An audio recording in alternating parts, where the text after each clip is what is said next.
आज का हमारा विषय है अनुस्वार और अनुनासिक या चंद्र बिंदु में अंतर। तो आइए समझते हैं दोनों में क्या अंतर है। अनुस्वार शिरोरेखा के ऊपर एक बिंदु के रूप में लिखा जाता है और जहां हम आधा ना या आधा माँ का प्रयोग करते हैं वहां भी अनुस्वार का प्रयोग होता है। जैसे हम अगर एग्जाम्पल में देख सकते हैं, जैसे आधा ना गंगा, गंगा अगर हम कहते हैं तो इसमें ना का उच्चारण आधा होता है, और बंदर अगर कहें तो इसमें भी ना का उच्चारण आधा होता है। तो यहाँ हम आधा ना नहीं लिखकर उसके ऊपर हम एक बिंदु लगा देते हैं तो ये आधा ना यहाँ पूरा हो जाता है।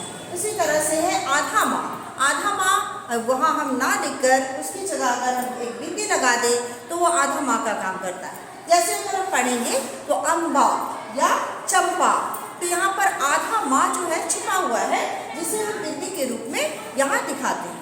उसी तरह से है अनुनासिक या चंद्र बिंदु। चंद्र बिंदु की विशेषता यह है कि चंद्र बिंदु हमेशा शिरोरेखा के ऊपर एक चांद और बिंदु के रूप में इसे लिखा जाता है। जिन शब्दों के उच्चारण में ध्वनि मुख और नाक दोनों से निकलती है उसे चंद्र बिंदु, वहां पर चंद्र बिंदु का प्रयोग होता है।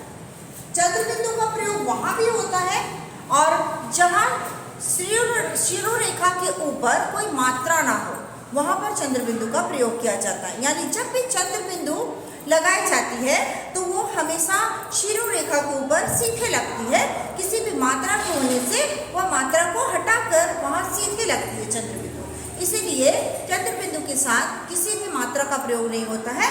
और यहाँ पर जैसे एग्जाम्पल में उदाहरण में हम देख सकते हैं माँ, माँ के ऊपर शिरोरेखा के ऊपर कोई भी मात्रा नहीं है।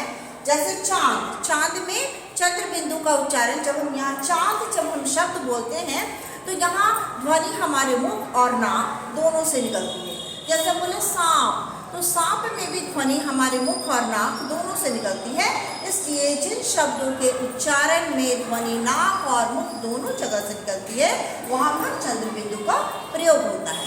तो इस तरह से हम देखते हैं कि जहाँ पर आधा ना आधा मा का प्रयोग होता है वहाँ हम अनुस्वार लगाते हैं, और जहाँ पर ध्वनि मुख और नाक दोनों से निकलती है वहाँ हम चंद्र बिंदु का प्रयोग करते हैं। तो ये था दोनों में अंतर।